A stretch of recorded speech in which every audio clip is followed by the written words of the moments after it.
está do seu lado, irmão, desagita só um pouquinho. Isso. Vamos agitar para ouvir o que o pastor está falando. Bom, nós temos essa necessidade e nós precisamos levantar um valor bem mais significativo do valor já significativo que nós levantamos nos bazares que nós já fizemos. Não quero falar em termos de valores, isso vai ser informado para as supervisões, que por sua vez vão repassar para os líderes e para as células, mas é um valor bastante significativo. Então nós precisamos de todo o movimento da igreja. Você tem compromisso para dia 15, transfere para outro dia, você vai viajar, cancela, a não ser que seja caso devido à morte, né? Todo o direcionamento nosso no dia 15, e durante esses dias vai ser para que nós tenhamos um valor bastante significativo sendo atingido nesse movimento todo.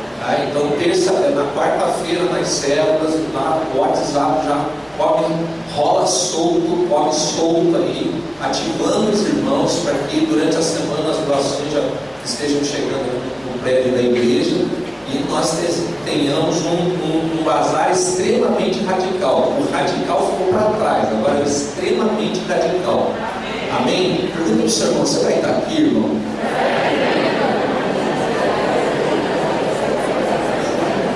Nós vamos ter um almoço aqui também, não sei qual vai ser o valor, mas o almoço vai ser servido. Só para você ter uma ideia do desafio, nós queremos servir 250 refeições.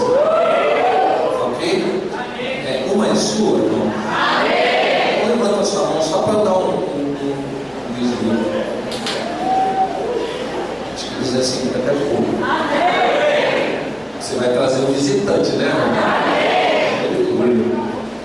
Ok, mas eu acho que a capacidade nossa, quando ele não está ali, né? Mas eu acho que a capacidade nossa não atinge 250 pessoas, mas pela fé, só cansados, recebendo refeições. Aleluia.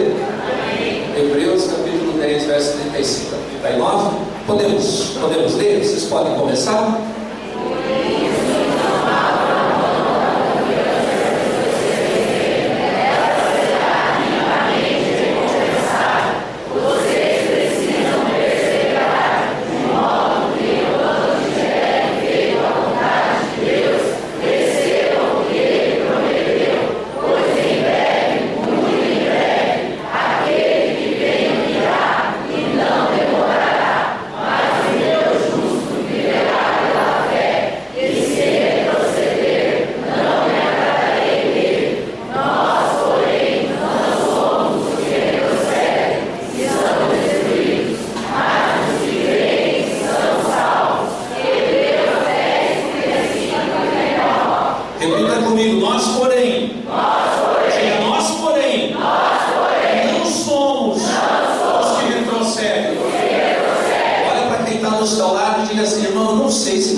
Sermos encorajados, desafiados a anunciar que nada é impossível. Amém. Você crê nisso, irmão? Amém. Nada é impossível. Pensa no impossível na sua vida. Pensa aí.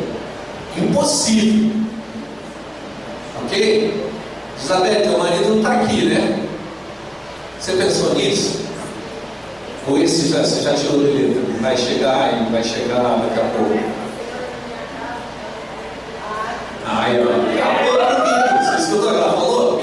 Ela não está preocupada com o marido dela vai voltar, porque ela tem uma promessa de Deus sobre a casa dela, e ela é a casa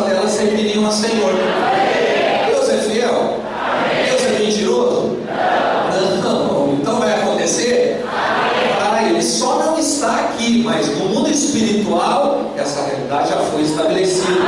Porque Deus é fiel, sua palavra é fiel, Ele não é homem para mentir, nem filho do homem para se arrepender.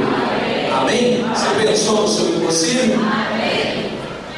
Tá bom, agora você vai orar a respeito do seu impossível. Fecha os seus olhos e ora. Pode orar baixinho mesmo. Ora a respeito do seu impossível.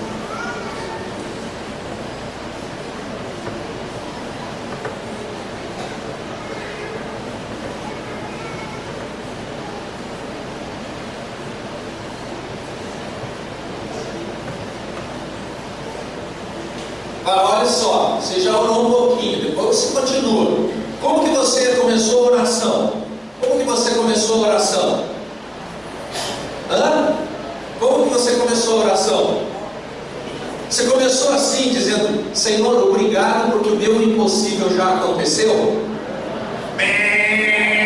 Começou errado. Vamos lá? Volta, fecha os seus olhos e ora de novo a respeito do seu impossível. Diga assim: Senhor, obrigado que o impossível já aconteceu. O Senhor é fiel, o Senhor disse que vai acontecer, já aconteceu. Só não se materializou em nome de história ainda, mas já aconteceu.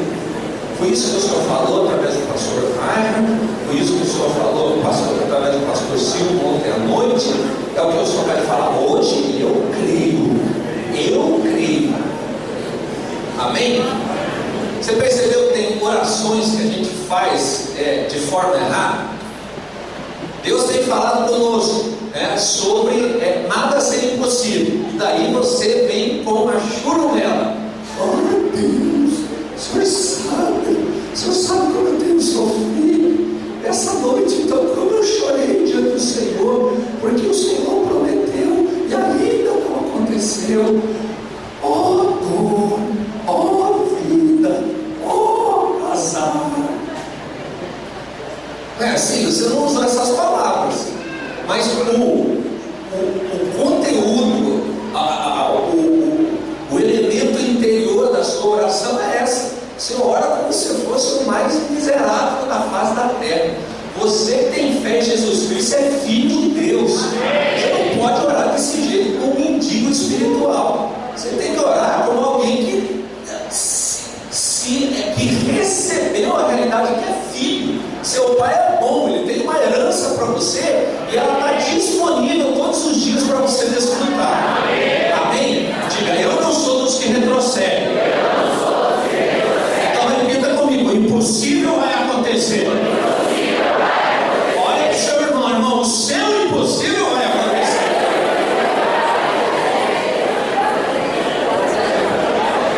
O autor ao livro de Hebreus, ele escreve dentro de um contexto em que os irmãos precisavam de palavras de encorajamento.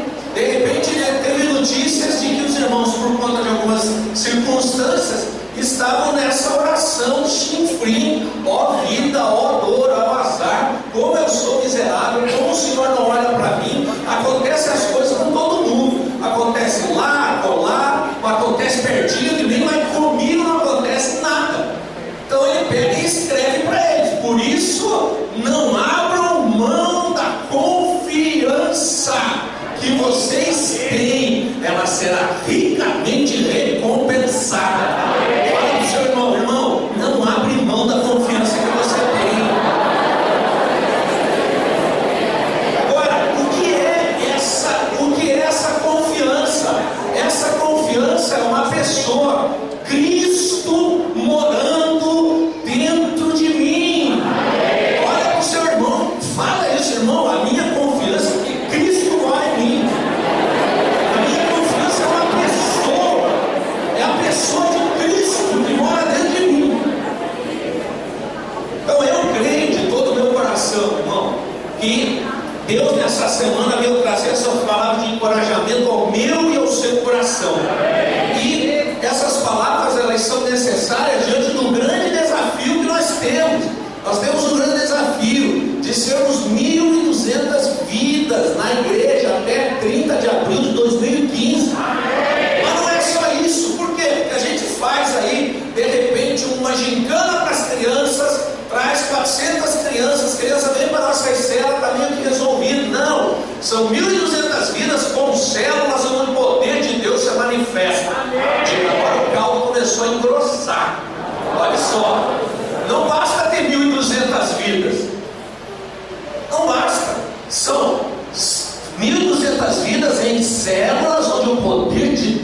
manifesta, aleluia, e através das quais o reino de Deus é estabelecido. Pode ser qualquer tipo de célula, pode ser qualquer tipo de reunião, pode ser qualquer tipo de ajuntamento religioso. Não! É impossível? Não. Por quê? Que o impossível vai acontecer. Você crê nisso? Então desafio o seu irmão a crer também, irmão. Na sua célula, isso vai acontecer coisa tremenda. O poder de Deus vai ser manifestado. O reino de Deus vai ser estabelecido através da sua célula.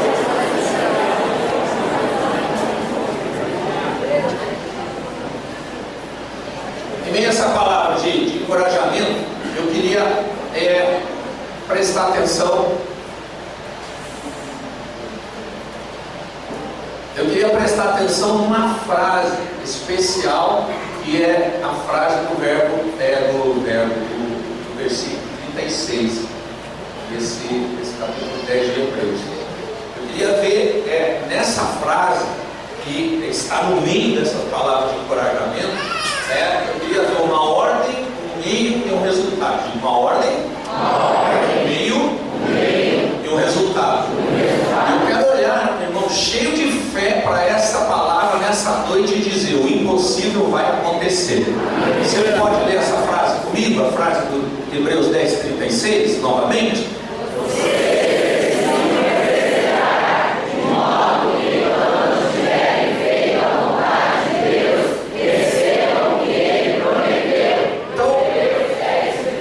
Muito bem, Hebreus 10:36. Uma ordem. Qual é a ordem? Vocês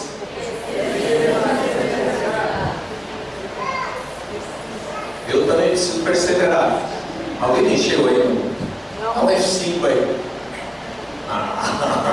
Você que mexeu? Não? Beleza. Aí. Então qual é a ordem? Vocês precisam perseverar. Essa é uma ordem que Deus dá para os seus filhos, que eles perseverem. E ele diz para nós perseverarmos diante da realidade de que o meu justo viverá pela fé. Diga uma coisa: você é justificado em Cristo Jesus? Amém. Você foi tornado justo pelo sacrifício que Jesus fez na cruz em seu favor? Amém. Então, você é o justo de Deus? Amém. Então, qual é o seu estilo de vida? Você vive pela fé. Então, para perseverar, basta que eu creia. O que é perseverar, irmão? Marcos, o que é perseverar? Não desistir. E mais? Avançar. Prevalecer.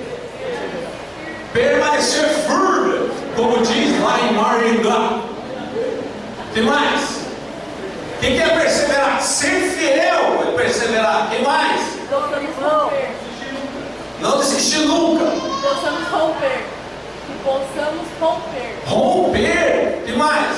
Não abrir mão. Não vacilar. Não oscilar. Que mais? Confiar. O que ela falou, Paulo?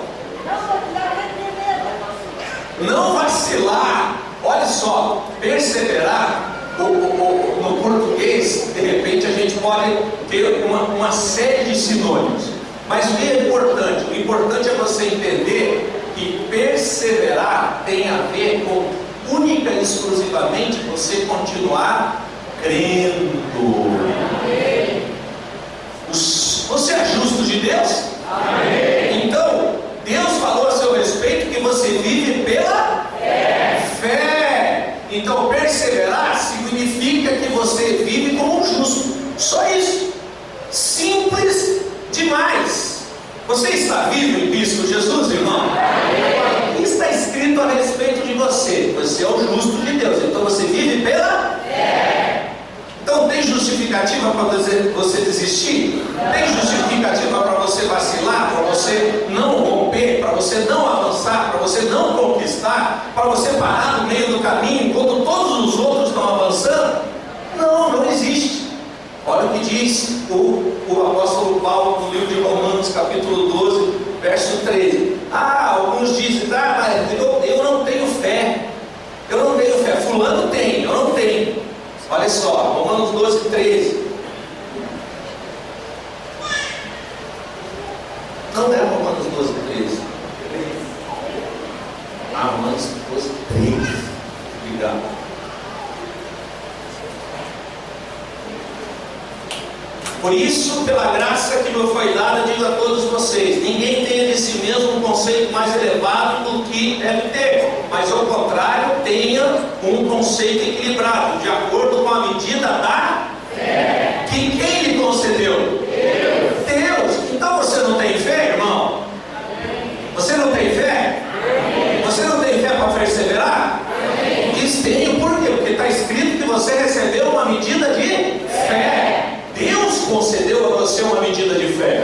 Amém? Daí você fala, mas a minha medida de fé, olha só quando a gente quer justificar para não perseverar. A minha medida de fé é muito pequenininha. Aí vem Jesus e diz o seguinte, vamos lá, Lucas 17, 5 e 6. Vai lá na sua Bíblia.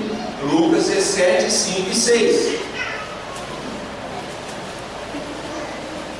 O Senhor quer acabar com esse argumento. Quando você pensar em perseverar e você afirmar que você não tem fé suficiente para continuar. Lucas 17, verso 5 diz: os apóstolos disseram ao Senhor, aumenta a nossa fé. Sabe quando que eles estão falando? Fazendo essa pergunta, fazendo essa afirmação para Jesus, esse pedido? Quando Jesus está dizendo o seguinte: se o seu irmão pecar, repreenda-o, se ele se arrepender, perdoe. Se pecar contra você 7 vezes no dia e 7 vezes voltar a você e disser estou arrependido, perdoe. Aí os apóstolos dizem para o Senhor, aumenta a nossa fé. 7 vezes por dia ele pecar e vir aqui e pedir perdão e a gente perdoar, é demais. Aí eles pedem, Senhor, aumenta a nossa fé. Por quê? Porque eles estavam alegando o seguinte: hoje eu não vou perdoar porque a minha fé é muito pequenininha, só quando o Senhor aumentar a minha fé. Aí o que Jesus dá como resposta, no verso 6, ele diz assim: se vocês tiverem fé do tamanho de uma semente de mostarda. Que tamanho que é a semente de mostarda, irmão? Minúsculo, desse tamanhinho. Aí o que ele diz? Poderão dizer a esta amoreira: arranque-se e plante-se no mar, e ela lhes obedecerá. Então tem razão de você desistir? Não. Olha para o seu irmão e diz: irmão, acaba sem ser vergonha que ele desistiu. Para com isso.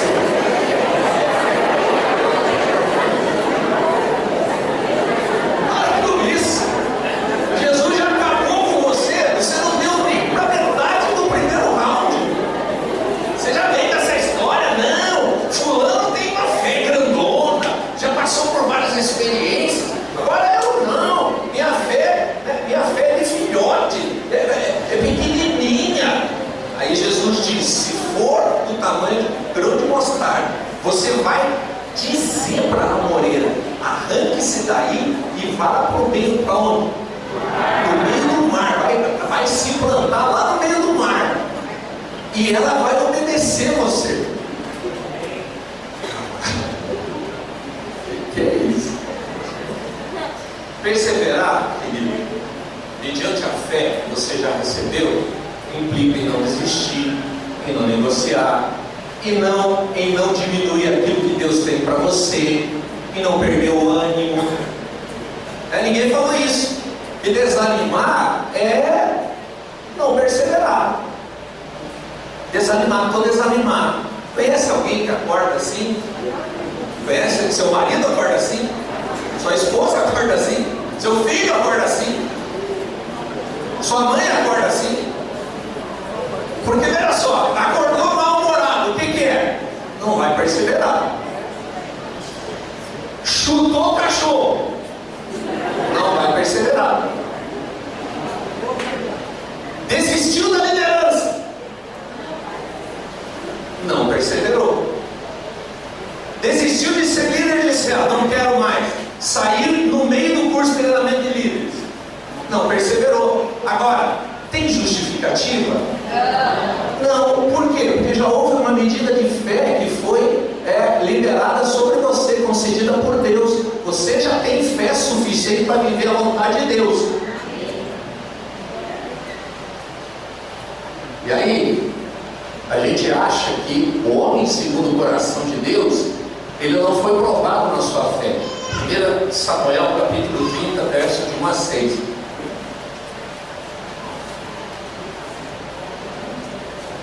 Com Davi as coisas eram mais fáceis. Era o queridinho de Deus.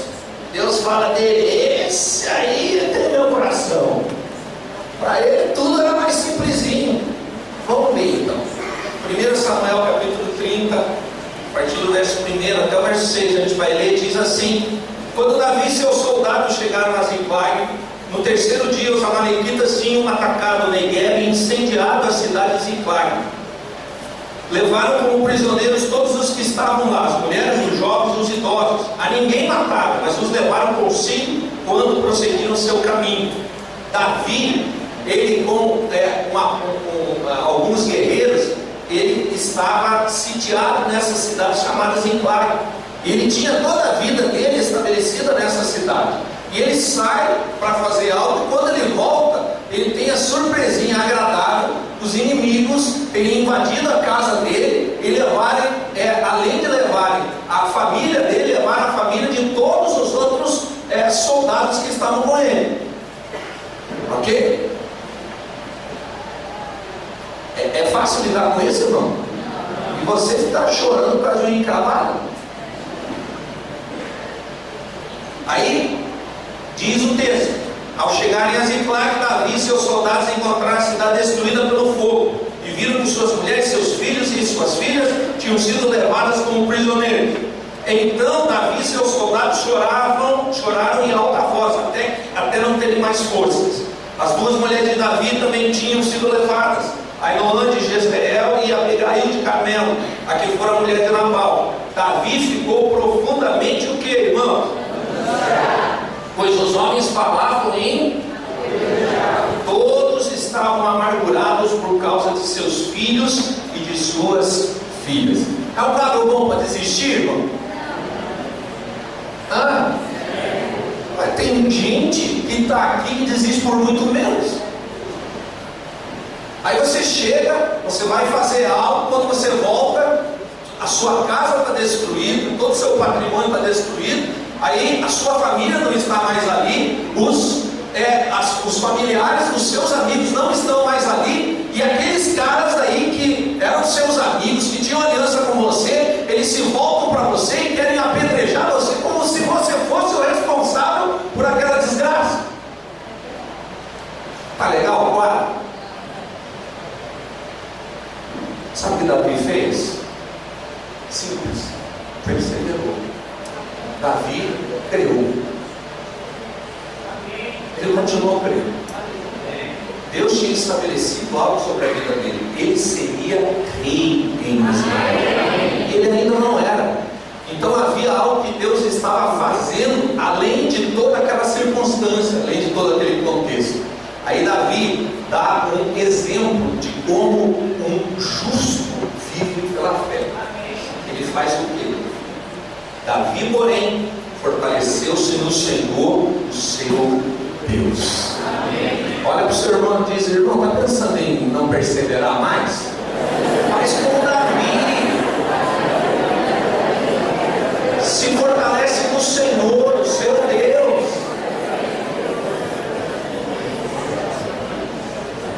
Diga: eu não sou dos que retrocedem. Pergunta novamente para o seu irmão: você, irmão, retrocede?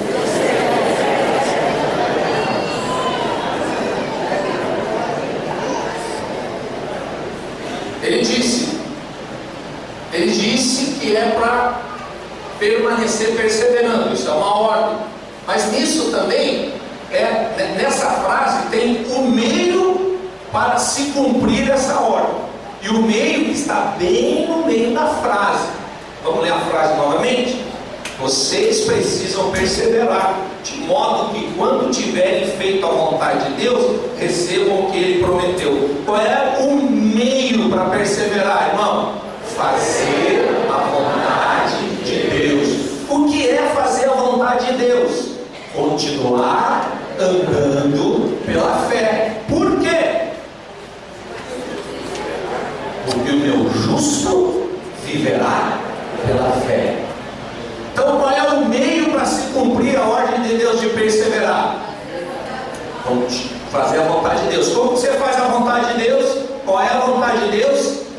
Persevere crendo. Continue andando pela fé, porque você é o justo de Deus. E o justo de Deus, ele vive pela fé. Deus não é o seu provedor, irmão? Amém. É ou não é? Quando você ora, você chega lá na hora do almoço e vai fazer oração, ora pelo seu pastor, ora pela sua célula, ora pelo alimento, você está agradecendo a Deus porque Ele é o seu provedor, amém? Amém. Então Deus vai negar a fé para você não perseverar e não fazer a vontade dEle? Não, Deus, diga assim, Deus provê a minha fé também. Ele já me deu a medida de fé necessária. Você crê nisso mesmo? Amém. Diante da pressão, das necessidades, dos relacionamentos e da obra, isso vai ser checado. Tem gente que não gosta de pressão. Falou em pressão, falou em apertar o carro, ele já pensa em desistir. Porque eles não entendem que a pressão é simplesmente para mostrar que existe uma maneira correta de viver a vida, que é pela fé. E a pressão mostra se eu estou vivendo por ela ou não. Por isso que às vezes falta. Simplesmente falta. Por isso que às vezes alguns deixam a gente. Porque na pressão dos relacionamentos, eles decidem viver sozinhos, porque viver sozinho dá menos problema.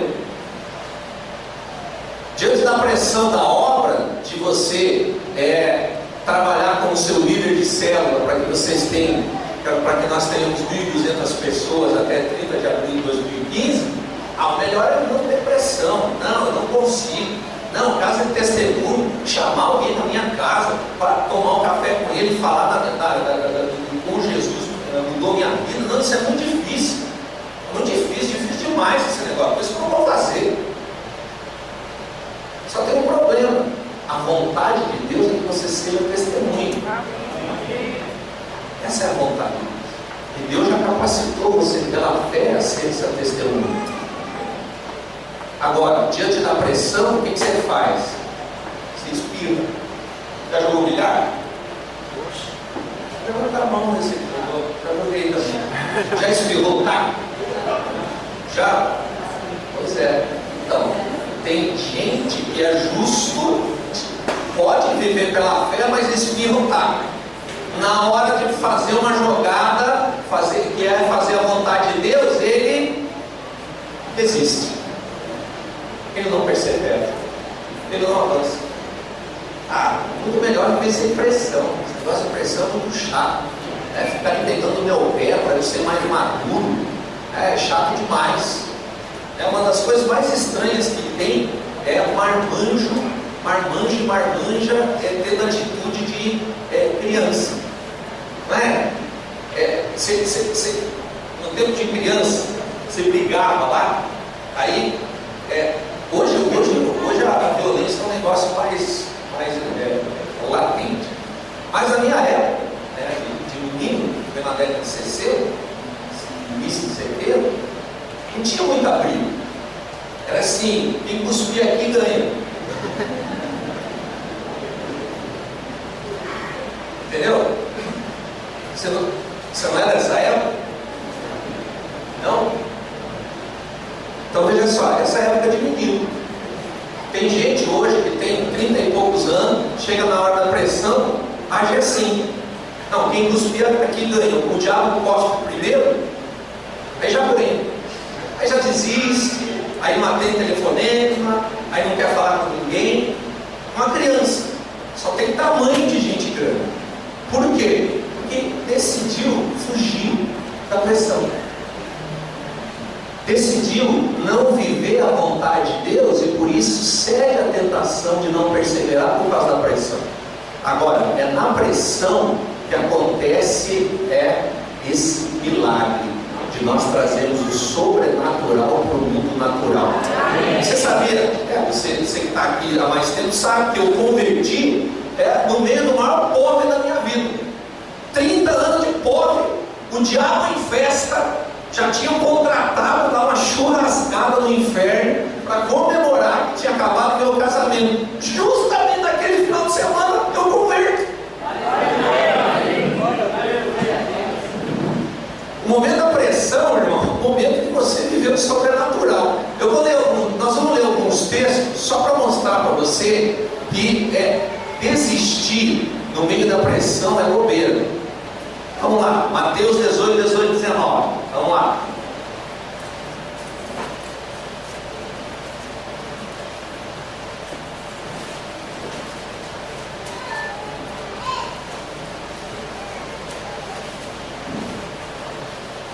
A Carol vai ler para nós, Mateus 18, 19.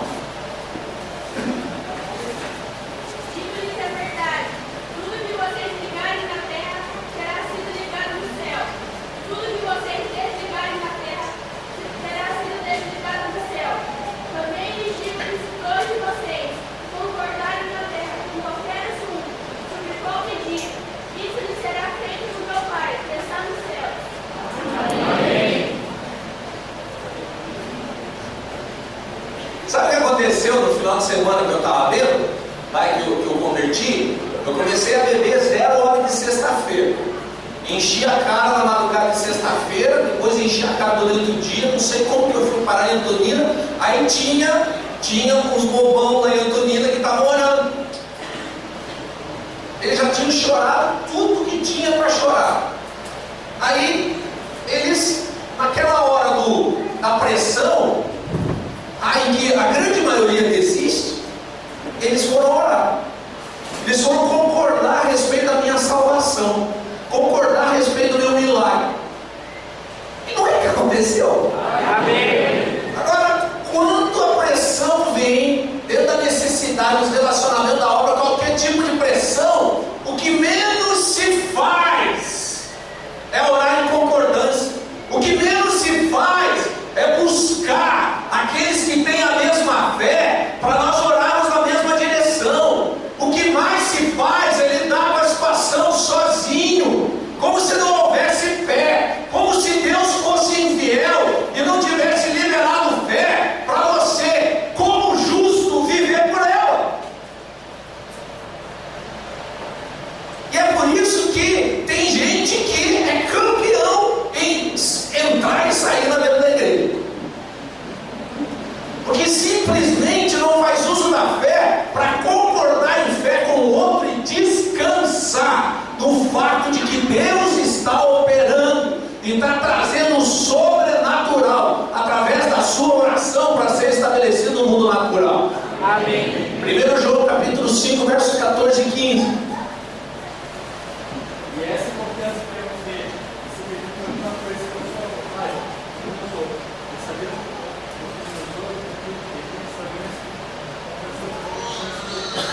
Calma, filho, calma. Eu sei que você ficou nervoso, respira, dá 3 pulinhos.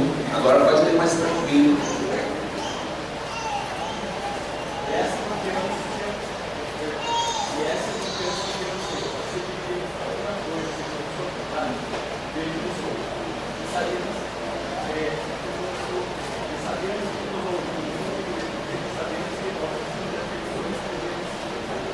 Então, o que o apóstolo João está dizendo? O que ele está dizendo? O que você ouviu? Ou o que você leu? O que ele está dizendo? Se nós orarmos de acordo com a vontade dele, ele vai nos atender. Qual é o problema? Nós estamos orando fora da vontade dele. Ah, mas eu não tenho fé para orar. Tem fé para orar. Você não tem fé para confiar de que a vontade de Deus é boa,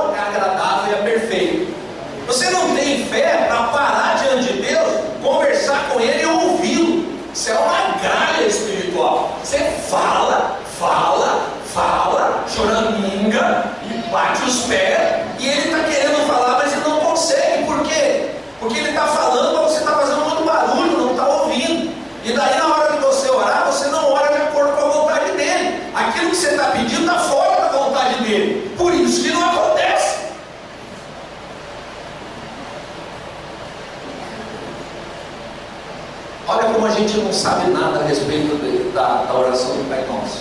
Evangelho de Mateus, capítulo 6, verso 10. Venha o teu reino, que a tua vontade seja feita aqui na terra, como é feita no céu. Venha o quê? Reino, teu governo, teu domínio, venha o teu senhorio. Aí ele diz o quê? Seja feito o quê? A sua vontade. Então, como ela é feita onde? No céu. Seja feita onde? No céu. Na terra. Essa é a oração. Seja feita a tua vontade. A tua vontade. Aí você olha para o relacionamento. Aí Deus diz: não. Aí você insiste no relacionamento. Você quebra a cara. Aí você fica magoadinho com Deus. Por quê? Porque Deus não ouviu a sua oração. Deus não ouviu a sua oração de você ter um relacionamento com outra pessoa. E Deus disse que não, porque está fora da minha vontade. Aí você insiste, você estabelece um nível de aliança com a pessoa. Aí você está grávido, por quê? Porque você não seguiu o padrão de Deus, que é o padrão da santidade. Aí você tem 19, 20, 21 anos, 22 anos, mal sabe cuidar de você e vai ter que cuidar de uma criança. Aí o casamento, que Deus disse que era algo bom, se torna algo ruim. Por quê? Que tem mal comida para você, mal comida para a criança, mal comida para a esposa. Aí Deus é ruim. Não. É que a vontade de Deus não foi feita por você. Você considerou que a sua vontade fosse melhor. Daí hoje você tem pressões violentas por causa disso. E você acha que Deus não é bom, porque Deus não te dá, diante da pressão ali, a resposta que você está esperando. Aí a ordem não se cumpre. Você não percebeu. Você já se identificou nesse caminho?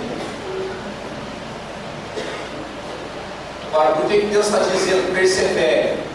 Por que Deus está dizendo o meio para você perseverar é fazer a minha vontade? E você já tem fé suficiente para perseverar, você já tem fé suficiente para você fazer a minha vontade. Porque Ele quer dar para você algo que Ele prometeu. Amém. Ele prometeu algo para você. Amém. Quando Jesus foi para a cruz, Jesus conquistou na cruz uma herança incorruptível, que é para os justos, os justos desfrutarem. Quando, irmãos? Quando? Agora, nesse exato momento. Hoje. Quando você orar, quando você ministrar, quando você falar, quando você tomar decisões, da mesma maneira que pela fé você recebeu a salvação. Vamos lá em Efésios 2, 8 e 9. Tudo isso, toda essa palavra de encorajamento é para que chegue no final, você colha o resultado. Que resultado? Receber aquilo que foi prometido para você. O que diz em Efésios 2, 8 e 9?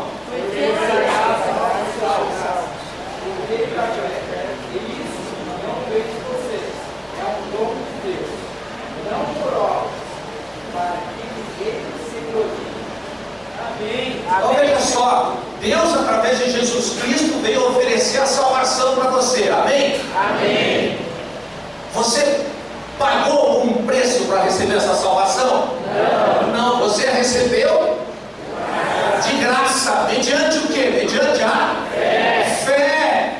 Tudo que Deus prometeu é recebido, tudo, mediante o que? Mediante a fé. E aí no meio da pressão eu vou ser testado. Agora olha só, em Hebreus capítulo 11 verso 6, a gente gosta muito de falar a respeito da primeira parte do versículo, mas entenda o versículo todo. Vai lá, Hebreus capítulo 11 verso 6. Sem fé é impossível agradar a Deus, pois quem dele se aproxima precisa crer que ele existe e que recompensa aquele que o busca.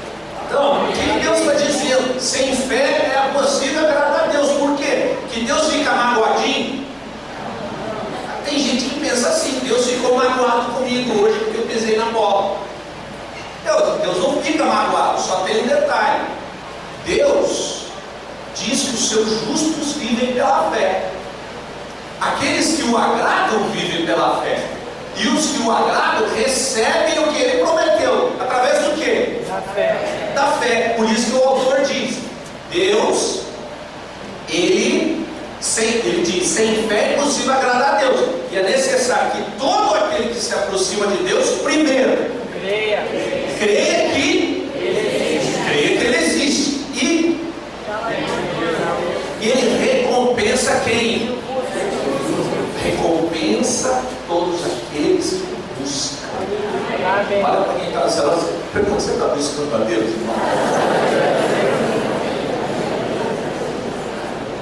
Agora, qual é a recompensa? Qual é a recompensa? Nós imaginamos o seguinte: que a recompensa é o Edenilson voltar, e realmente se firmar na fé. Mas não é isso. Nós imaginamos que a recompensa seja: agora eu estou curado, agora a minha família está totalmente restaurada. Não é essa a recompensa. A recompensa, sabe qual é?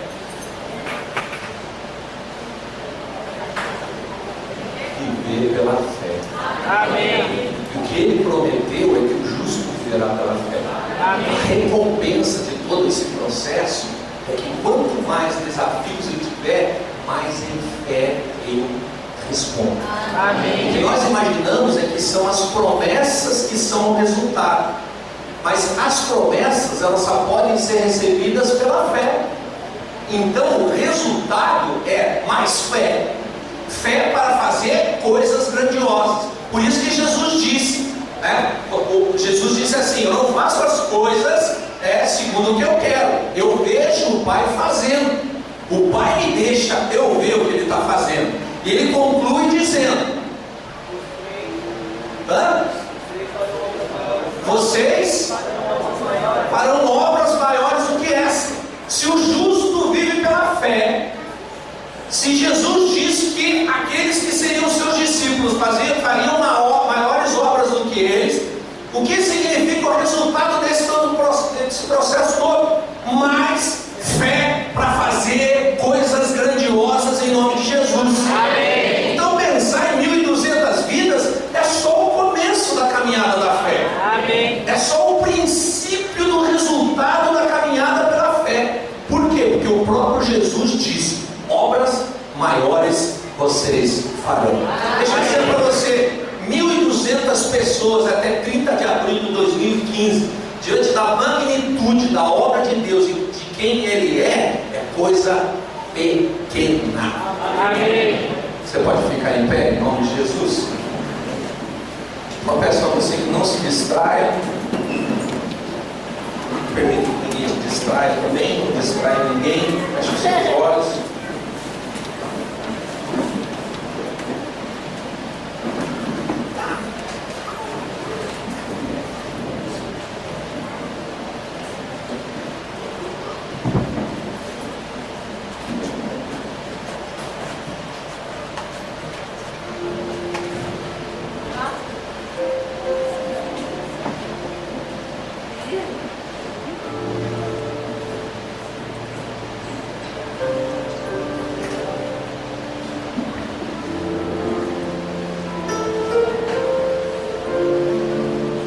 O Senhor, Ele quer nos despertar para a realidade de que nós procuramos demais por conta de necessidades, e não o procuramos para simplesmente nos relacionarmos com Ele. Por isso que eu entendo que o resultado não é cumprimento de promessa, o resultado é mais fé. Porque mais fé tem a ver com relacionar-se com Ele a ponto de conhecê-lo, de em nenhum momento duvidar daquilo que Ele fala. Por quê? Porque você o conhece, você sabe. Você sabe.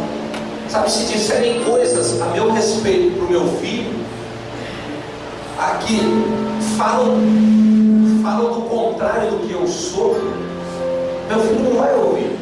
Ele falou: não, esse não é o meu pai. Eu conheço meu pai. Sabe qual é o nosso problema com filhos de Deus? Nós muitas vezes falamos de um pai que nós não conhecemos, de um pai que a impressão que dá é que não ouve a nossa oração, que não tem zelo pelas nossas coisas, zelo pela nossa família. O Senhor quer que nós cresçamos em fé e não crescer em número de milagres, porque tem muita gente que recebe milagre e não quer nada com Jesus. Essa é a história bíblica, essa é a história da igreja, essa é a história da igreja contemporânea. Se busca Jesus para Jesus suprir uma necessidade, não se busca Jesus simplesmente para conhecê-lo.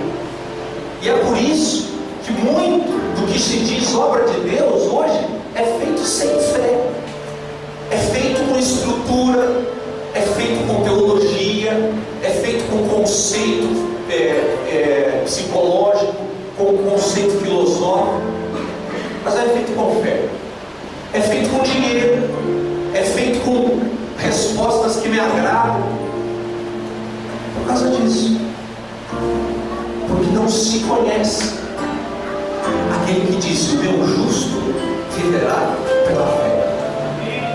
Aí as circunstâncias oprimem, as necessidades oprimem.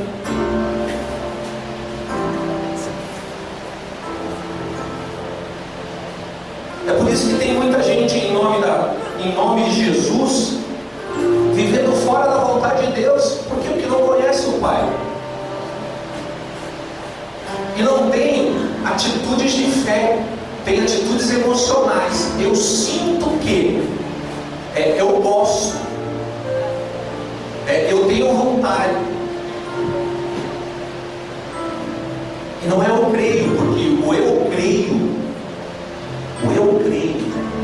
tem a ver com a verdade. O eu creio não tem a ver com preferências. O eu creio tem a ver com você conhecer a verdade. A verdade é uma pessoa.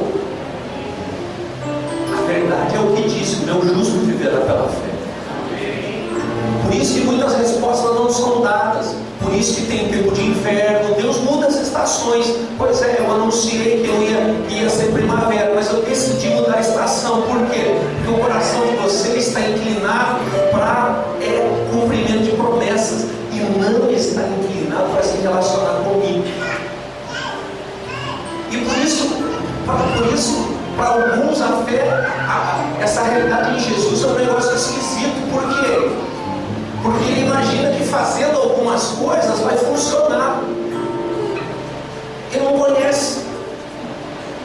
Por que uns avançam e outros não? Porque eles simplesmente vão em direção e têm uma experiência com aquele que disse: o meu justo viverá pela fé. Então, quanto mais é exigido fé, mais alegria ele tem. Quanto maior o desafio, maior é o ímpeto do coração dele. Por quê? Porque eu nasci para isso, eu nasci para viver pela fé. Eu sou justo em Cristo. Eu nasci para viver pela fé. Eu não nasci para ter oração respondida. Eu nasci para viver pela fé. E se Deus definir que vai responder a minha oração, ótimo. Mas se não, ótimo também, porque eu decidi viver pela fé. Amém. E a fé é diferente daquilo que eu projeto. Amém.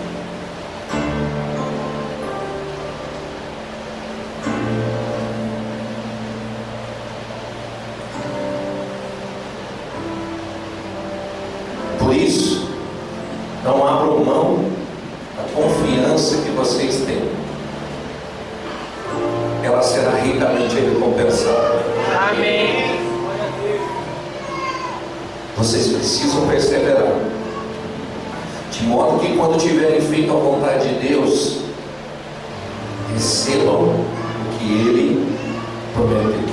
Amém. E o que Ele prometeu é: o justo viverá pela fé. Amém. E aí o autor diz: nós, porém, não somos dos que retrocedem. Amém. Porque os que retrocedem, irmãos, são destruídos. A partir do momento que alguém não vive pela fé, ele é destruído, porque não há vida mais nele. O justo vive pela fé. Quem é você? Você é o justo que vive pela fé? Amém. Ou se você é, à medida que a música for aumentando de intensidade, eu queria uma música mais pegada, porque nós vamos anunciar algumas verdades espirituais agora. Você vai anunciar. Você vai anunciar. Lembra daqueles impossíveis? Pois é, aqueles são impossíveis. Você vai anunciar que você crê. E você vai declarar que o impossível vai acontecer. Não porque você vive em função da resposta, é porque você vive pela fé. E pela fé, o impossível vai acontecer.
nasceram de novo em Cristo Jesus, né, e que já desceram as águas do batismo. Agora, mais forte do que isso é a razão pela qual nós celebramos a ceia. Nós celebramos a ceia porque Jesus entregou a sua vida para que através da sua morte, do seu sacrifício, eu e você pudéssemos experimentar a vida verdadeira. Essa é a realidade. Então talvez hoje você não possa participar da ceia porque você não nasceu de novo, mas nós queremos que você fique aqui. Nós queremos orar com você.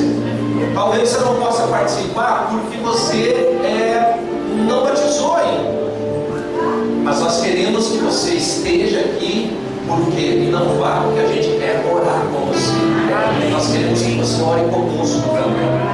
Amém. Então daqui a pouco a gente vai servir, né, o pão e o cálice. Você vai pegar e nós vamos ficar em duplas. Nós vamos ter um tempo de oração uns pelos outros, mas antes nós vamos fazer uma declaração de fé a respeito da decisão desses homens e mulheres que decidiram hoje ir em direção a Jesus e ter uma nova experiência com Jesus, de uma fé abundante, uma fé que leva o impossível a acontecer. Deixa eu dizer uma coisa para você: a sua decisão é impossível. Você sabe disso melhor do que eu. O Senhor te atraiu para vir para cá. O Senhor te atraiu, o Senhor te constrangeu, o Senhor te levou a esse momento de você se ver sem outra solução a não ser se jogar nos braços dele. Esse é o Cristo que nós conhecemos. Nós não o recebemos na nossa vida. Sabe por quê? Porque é Ele que nos atrai. É Ele que nos escolhe.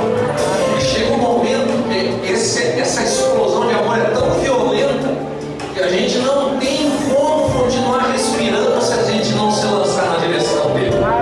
Foi por isso que você tomou essa decisão. E é isso que nós vamos celebrar na ceia hoje.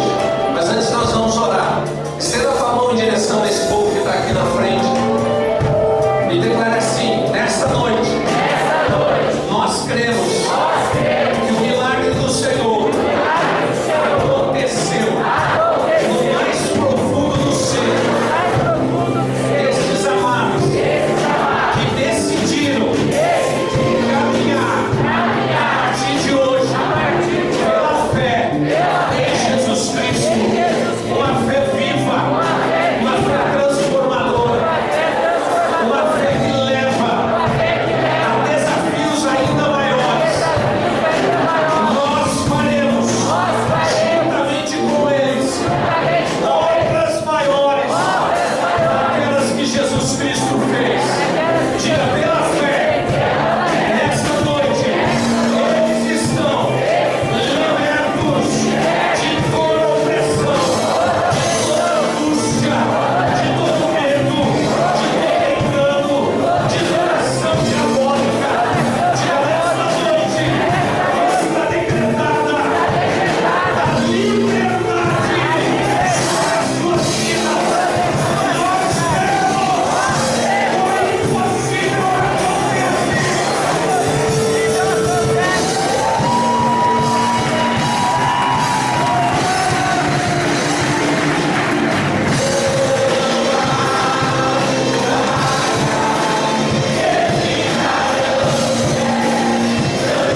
aí, e que você já fique do lado de alguém. Você já fique em dupla, porque nós vamos orar agora, antes de nós fazermos a última oração e irmos para casa.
Comprados pelo sacrifício de Cristo. Nós somos o corpo de Cristo que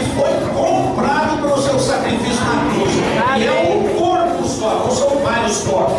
São vários membros, mas conectados individualmente uns aos outros. E nós somos um corpo, porque nós temos uma cabeça só, que é Cristo. Amém. Você compreende isso? Amém. E nós podemos viver essa realidade. É isso que você vai orar com quem está do seu lado. Irmãos, em nome do nosso Senhor Jesus Cristo, suplico a todos vocês que concordem uns com os outros no que falam, para que não haja divisões entre vocês. Amém. Antes que todos estejam unidos num só pensamento e num só parecer. É isso que nós vamos orar uns pelos outros. Vai ser uma confusão só, para nós vamos orar tudo ao mesmo tempo. Só que é o seguinte: essa oração é a oração feita